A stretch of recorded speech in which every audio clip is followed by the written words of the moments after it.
Doing wonderfully. I'm Connie Jones, and I'm here with my wonderful husband, Aaron Jones.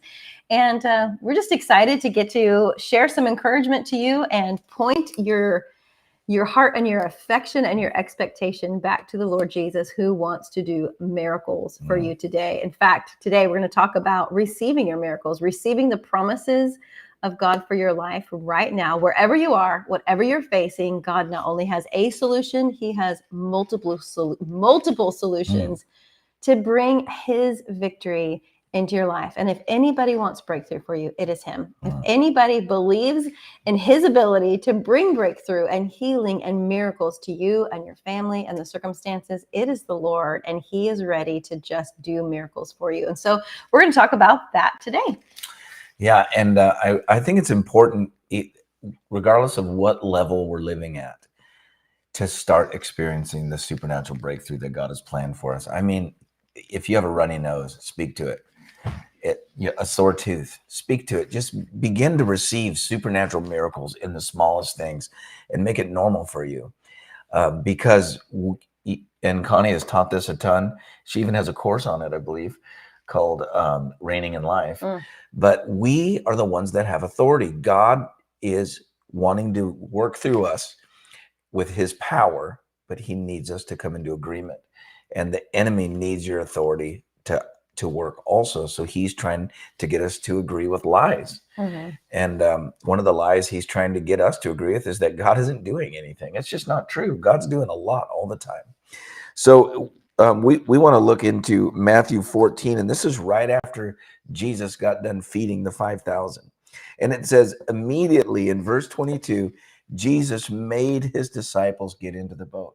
That means he constrained them. And in the King James, I think it does say he constrained them. In the Strong's, it says he compelled them. That means they didn't want to do it. It was against their will. And probably because they were fishermen and they were familiar with that sea that they'd fished on their entire life. And they could probably see over the back of the hill some storms brewing. And they thought, I don't think this is a good idea to take my boat out there right now. But sometimes Jesus asks us to do something that is against our better judgment. It's even against our intellectual reasoning. When we weigh the pros and cons, we think, I don't think this is a good idea, but God is telling us to do it. And, he is a God that commands somebody to walk on the water, and walking on the water is impossible. And so, I love that. He commands people to do impossible. Commands them to walk on the water. And by the way, walking on the water is impossible. Commands people to receive healing. And by the way, healing is impossible. Receive a miracle. By the way, miracles are impossible, except. Exactly. And so it says here that he commanded them to go in the boat. He constrained them. He compelled them while he sent the multitudes away. And he went on a mountain himself to pray. Now, when evening came, he was alone there, but the boat was now in the middle of the sea, tossed by the waves, for the wind was contrary. So another translation says, like, the fourth watch of the night. Actually, it might be this very translation. Now, in the fourth watch. Yes, it is this translation, New King James. In the fourth watch. So that could be up to 6 to 9 hours later on a sea that only takes 2.5 hours to cross. They're still rowing and the wind is contrary. That means if the wind was contrary, that means to get to the other side, the wind is blowing toward the direction they came from. They could have just put the sail up and went back. They could have gave up at any time and gone to the safety of the shore, or they could have just told Jesus, I'm not going. It's not a good idea. Either way, they would have been safe on the shore, and it might have looked like a win. And sometimes when we don't go out and do what God told us to do, we still experience safety and some measure of blessing. And we think, boy, that's a win. But look, these guys, they experienced at least 3 major miracles. And I don't even know if we have time to get into this whole story. Just talking about it, it begins to unpack. But 1, Peter walked on the water. 2, Jesus commanded the storm to be still. They witnessed. So Peter walked on the water. The disciples witnessed it. Also, they witnessed the storm being instantly stilled. And then it says that the boat, their flip-flops, their pants, their hair, their turban, everything there was instantly translated Yeah. to the shore. So they received 3 major miracles. And we have to know this, that just because God said to do it, that doesn't mean there's not going to be some resistance. Yeah. In fact, it almost guarantees resistance. If you look back at Bible stories, it's going to be hard to find any stories where God spoke to somebody to do something and they didn't experience resistance. I think of Moses. I think of Jehoshaphat, one after the other. Joshua. Everybody had an opportunity to quit. All of these people in the Bible, and it says these are examples to us to who the end of the ages have come. Yeah. And when we mix faith with what we've heard and we begin to go out and take the land or the promises that God has promised for us, storms come up, resistance comes up. And what we do during that time, that is going to determine whether or not we receive the promise. What do we do between the time that we engage to the time that we harvest? That spot right there is what counts. And that is not often comfortable. Yeah. I like the fact that each of them had heard something first. I think that is so key when we're wanting to move forward in our life or take huge risks. Like the greater the risk, the greater the word of the Lord that we're going to need to hear. Yep. And so Jesus tells them, go to the other side. And they're looking at the storm and they're looking at the sea and they know what's coming for them and they get in. But I like the fact that you said they could have turned around any time. Mm-hmm. And maybe they didn't know at the moment, they didn't know that they had the authority by Jesus to calm the storm. They didn't know that they had that within them. Peter didn't know that he had it within him to walk on water. They didn't know that they had it within them. But here's what they did know. Jesus said, go to the other side. And there was a measure of faith and risk they were willing to take because they had seen the master do so many things. And if the master said, go to the other side. And I think that is such a key in our life right now when there's something that we're needing breakthrough in. Maybe we're needing healing. Maybe we're needing to know how to fix a tough relational issue or a financial crisis. Is having heard the word of the Lord becomes so key. And one most powerful place to get that word of the Lord is to get it out of the word. What has he said? Well, there is anything that you're facing, there is promises. You may not always find, like Suzanne, you may not find your name specifically in there, but you will find where he's talked about your finances and talked about your family and talked about your children and talked about your body and talked about your future. God has promises for everything that we need. So when we go to the word and we get a word of the Lord, and then God, he's so good. He will not leave it like that. He's like, go get your own word. Come back to me and let me know what you found. He is not that way. He's like, he's telling us and he's pushing us. This is who I am. And he's reminding us. And it's funny, you get quiet. If you just get quiet and say, Lord, I need to know how to move forward. Part of our problem sometimes is we have no idea how to move forward. And then we'll reach back up to what we've heard before. Well, this worked in the past. Instead of getting a word from the Lord for your season right now, or for that, we need to take big risks. We need to have a word from the Lord. And when something happens, when we hear from heaven, it's not just, okay, I've got my instructions, now I can go. But when we hear from the Lord, there is a supernatural impartation of the grace of God himself to move forward in that thing. I love the fact Peter did not step out on the water.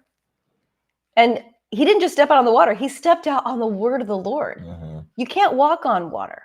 But when Jesus says, come, a supernatural substance of life himself caused that water to respond, the air to respond, Peter's body, molecularly all the way down to whatever was necessary for Peter to walk on the water. He actually walked out on the word of the Lord. Wow. And that's the thing. Having heard from the Lord means that you have just received every supernatural grace to move forward, to bring whatever that miracle is in your life, whether it's relational, physical, mental, emotional, financial. Getting a word from the Lord actually not only causes, confidence, not only causes comfort or peace or even a hope of expectation. Getting a word from the Lord means you actually have a supernatural impartation of life himself to bring that word to pass. That is why the enemy hates the word. Yep. He doesn't want you to go to the word. He doesn't want us to receive a word. You do it in your own strength. Try that thing one more time. Let's see how that worked out for you, or how it will work out for you. Yeah. And, if you look at Luke's account of this very thing, it adds one more thing. And it says that the reason that they were afraid is because they didn't understand the lesson of the loaves and the fishes. Yeah. Isn't that amazing? So With five loaves, Jesus and the disciples fed 5,000, but with 7 fish and more loaves, I forget how many, they only fed 4,000. So more food, less feeding, less food, more feeding. But Jesus gave the disciples, and the disciples gave the multitude. Jesus was trying to teach the disciples in the first place when they said, "What shall we feed them with?" And they're like, "Man, 100 denarii, like 2 weeks' wages or whatever that is, isn't enough to feed a crowd like this." And so the first time, but this kid has a little fish. So the first time they're saying, "Man, this is impossible." And then Jesus says, "Bring what you have to me." So regardless of how impossible it is, Jesus has already put into our hands something to use. Regardless of how small it is, when Jesus breathes on it, it's more than enough. He's the Lord. Yeah. And the second time, the disciples still, their hearts were hard. Yeah. Hardness of heart is being slow to believe. And their hearts were still hard. So Jesus said, "Okay, what are we going to feed these ones with?" And they all checked their wallets. Like, we don't have a lot of money. Back to looking to their own But ability. even if we did have a couple weeks' wages, it Yeah. wouldn't be enough. And then Jesus, so then here's the storm. And Jesus is endeavoring to teach this lesson. And I believe Jesus is endeavoring today to teach all of us the same lesson. Yeah. And that lesson is expect the supernatural, Come expect on. the intervention of God, expect a divine interruption.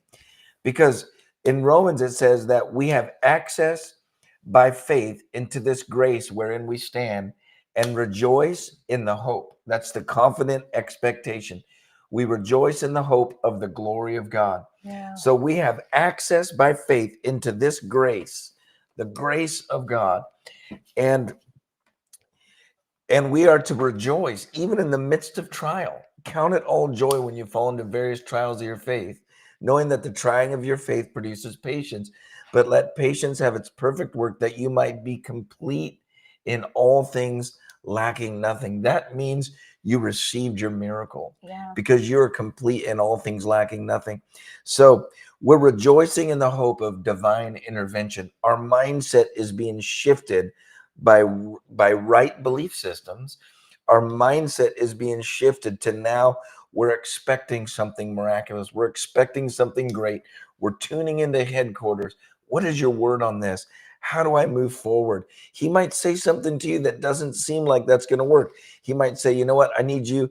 You're saying, I need breakthrough in my business right now. I need breakthrough by Friday." Yeah. And he's saying, "You know what I want you to do is I want you to find every way you possibly can to seek first my kingdom. Adjust your mindsets, adjust your life, adjust everything."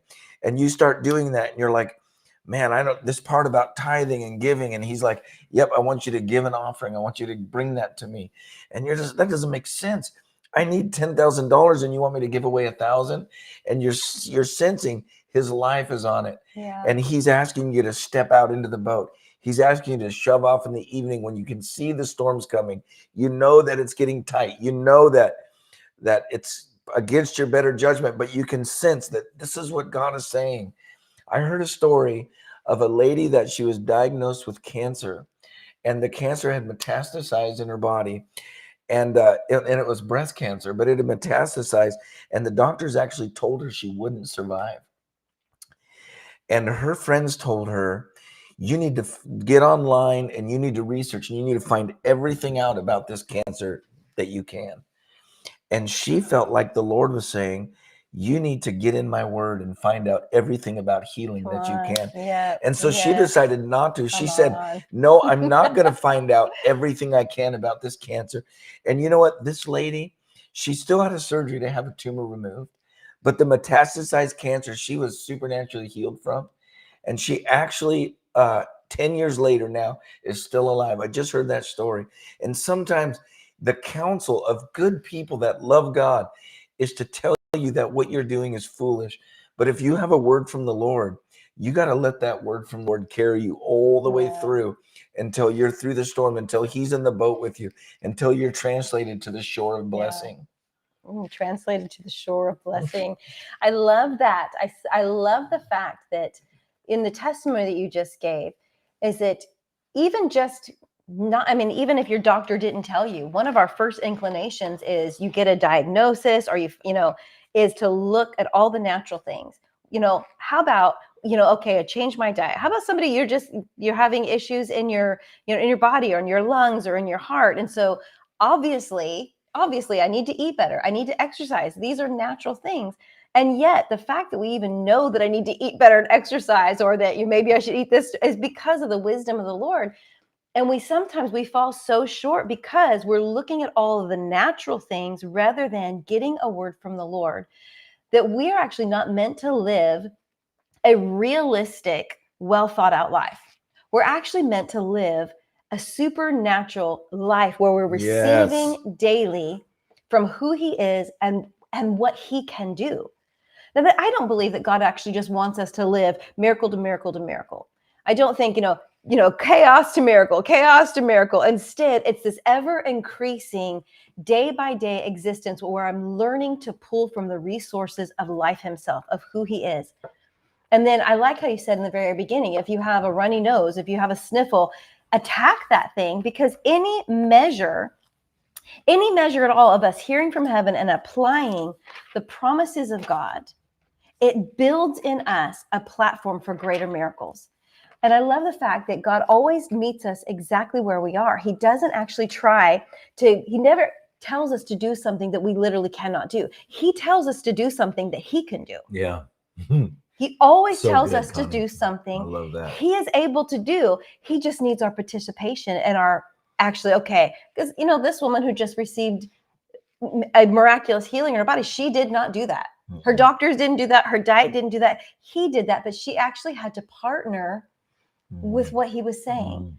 And all he asked is, don't dive in and fill your head with everything you can know about this cancer. Instead, fill your head with who I am. Make room for me to move. And I love the fact that God's ways are actually so simple. Yeah.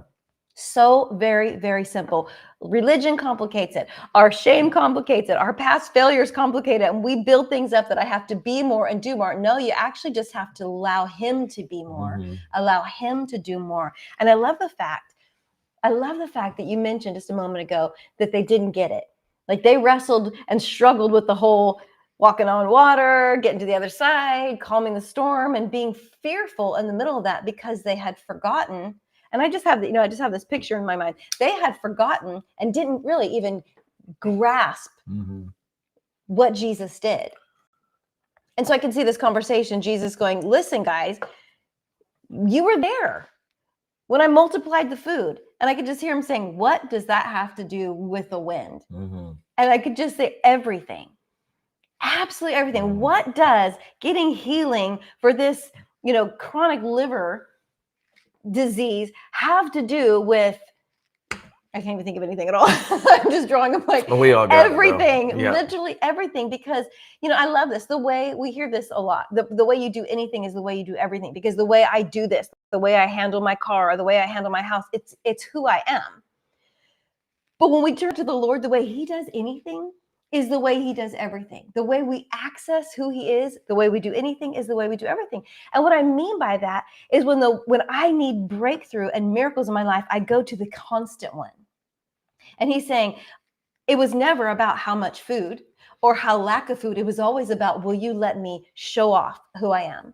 And if you let me show off in your pantry or in folding your laundry, I'll show off in your heart and I'll show off in your kids. You give him place to move and speak to you, and whatever you're doing, I actually get to tap into all that he is. And I think that is something that's so profound about the Lord, is he will train us little by little. He'll train us with a cold. You have a cold, don't accept it and let that thing just roll through your life. It's no big deal. Well, maybe it's not a big deal, but the source is something that's coming against you has been provided for in the body of Jesus.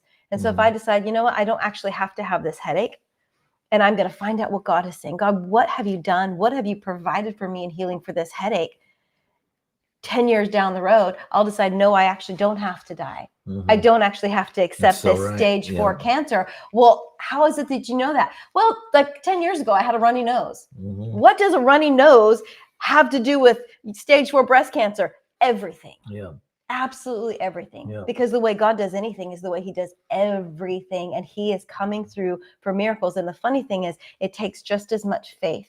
It's just turning our attention, hearing what he has to say, and giving him space to interrupt the natural process. Yeah. And to have Jesus in your life and to be saved and all that stuff, you don't necessarily need to leave the shore.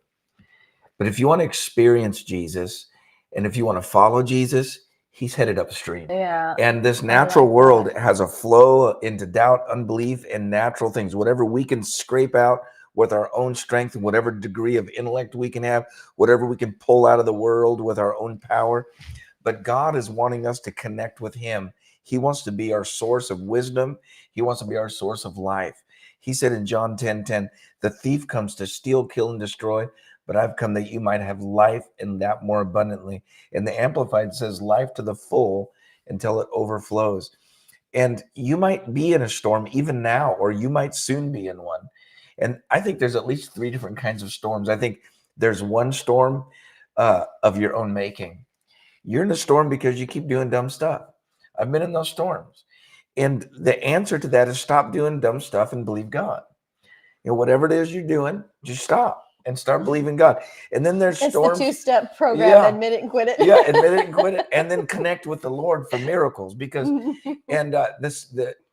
and I need to say that just because you made the storm, it doesn't disqualify you from a miracle. Yeah. In Psalms 136, it says, give thanks to the Lord for his good, his mercy endures forever. And give thanks to the Lord for he is good, his mercy endures forever again. And then it starts listing these different people that got breakthrough.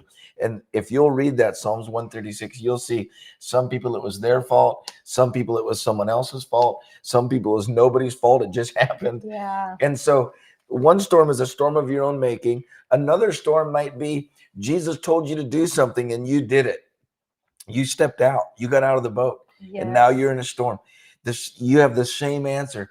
Keep believing God, keep trusting his word until it's over, until the sun is shining and the birds are singing and you've got what you need out of your relationship.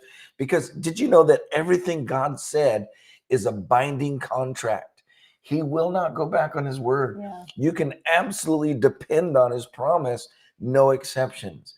And then I would say the third kind of storm is a storm someone else put you in. You're in a storm because of somebody else. Those could be storms in relationships or storms in business, in partnerships, or maybe you're in a government that things have changed in the government and it's caused a storm in your life.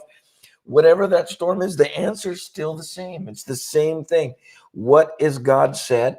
If I don't have a clear word from the Lord, then man, I know exactly what I need to do. I need to go get my face off the TV, out of the internet, out of everything else. And I need to spend time in the presence of God and in his word until my mind is quiet.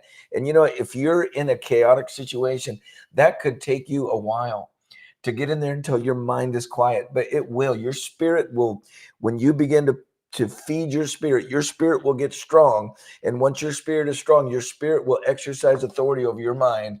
And your mind will get quiet and you will hear a word from the Lord. This doesn't have to take 2 weeks.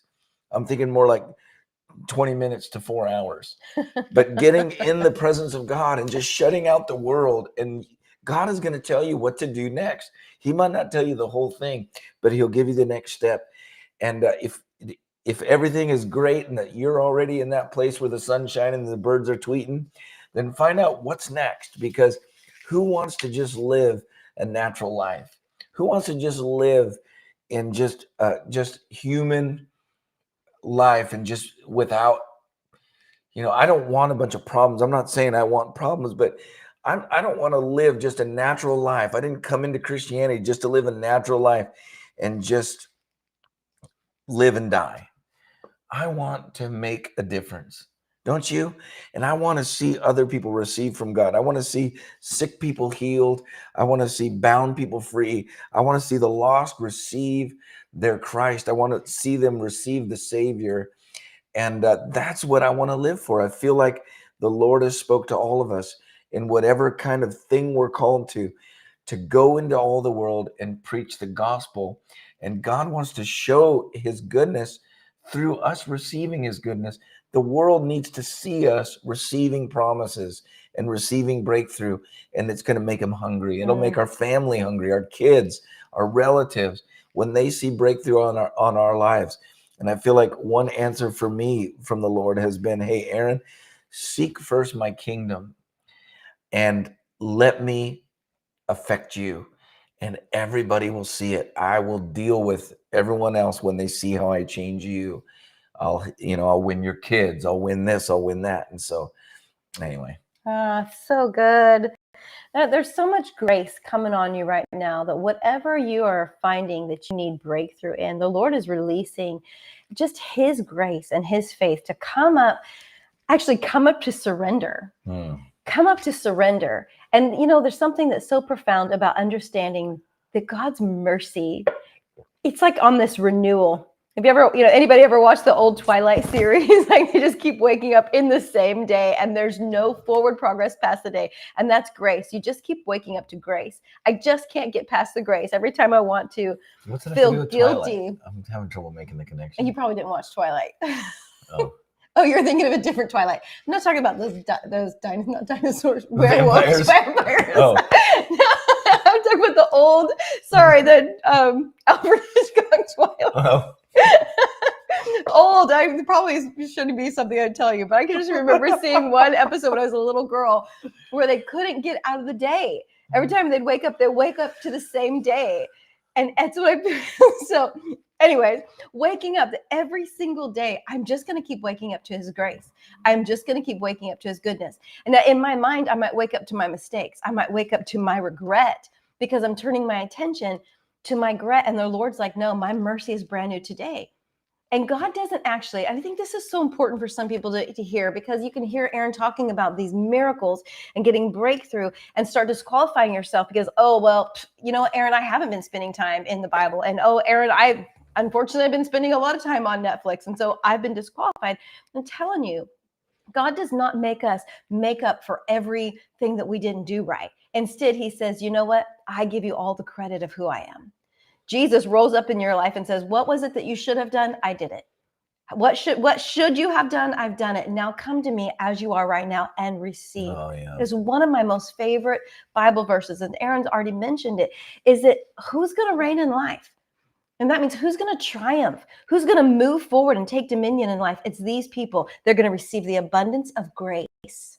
They are going to receive the abundance, the overwhelming, more than enough grace of who Jesus is and what he's done. And that's not all, folks. There's more. And the gift of righteousness. That means there's two things in your favor that will trump everything that you have done, everything that you haven't done. And that is the abundance of his grace and the gift of his righteousness. Now he says, now I've leveled the playing field. Come and let me build you and develop you. And so maybe you're like, I actually haven't been reading my Bible and I haven't been doing all the right things. That's okay. Come now.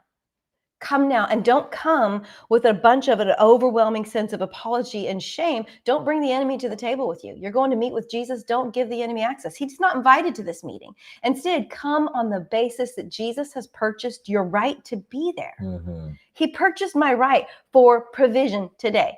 Well, I heard, Connie, you're not a very good giver, not a super generous giver. That's okay. Jesus has purchased my right for provision.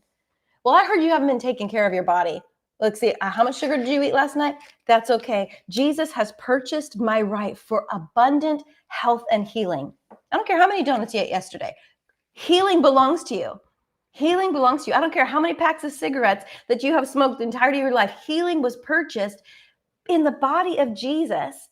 Yes, you need to stop smoking. Guess who gives you the grace to let go of those bad habits? It's Jesus. And so when I need a miracle from the Lord, I actually have to consider him first.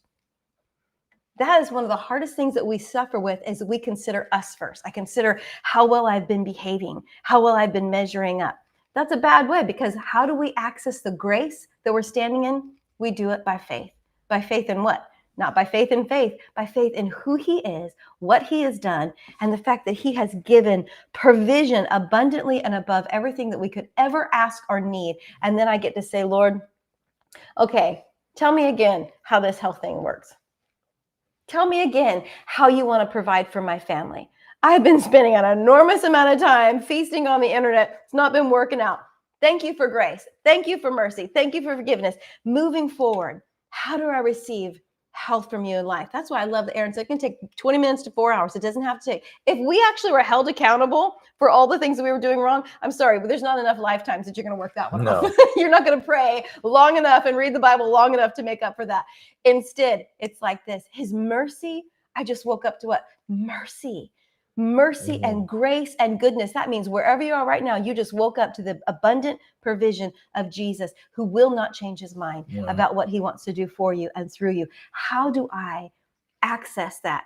Now that I realize I'm coming to his ability, and then I turn my attention to his word, suddenly the enemy doesn't get to talk. And he doesn't get to cloud out and silence what God is trying to do in and through me. And then we'll find suddenly those miracles.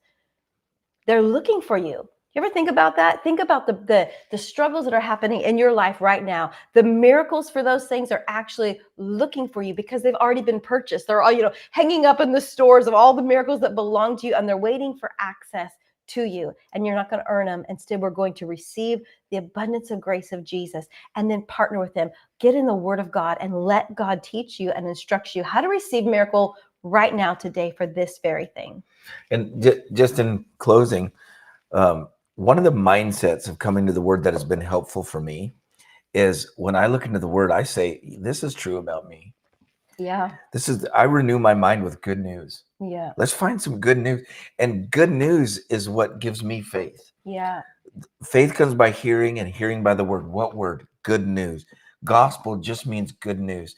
The Bible says the gospel is the power of God unto salvation. Yeah. Salvation means healing, spirit, soul, and body. Salvation is breakthrough. Good news is the power of God for breakthrough. Yeah. How do I get supernatural power for breakthrough? I look at good news. This is true about me. I look in here. This is who I really am. This is what I really have. This is good news. Yeah. And so when I look at it, I don't look at it like these are all the adjustments I need to make. These are the disciplines that I need to make to qualify for a miracle. No, the good news, like Connie was just saying, Jesus has qualified me already. The good news is I'm qualified through the finished work of Christ. Faith is arising in my heart. Confidence and victory are coming up before me as a reality. And I'm starting to see myself as if I was wearing his clothes. I can see the breakthrough before it comes. I can see the walls come down before they crash, because I can see the Red Sea parting before it parts. I can see because the good news is telling me who I am. And I'm agreeing with that against all, like Abraham did not consider his body, though dead, nor the deadness of Sarah's womb, but considered the promise of God and called himself the father of many nations. And he is the father of faith. That's how faith acts. But faith is really a symptom of hearing good news. And the reason I say that is because people think they need to come up with faith. Yeah. Faith is Jesus's. Yeah.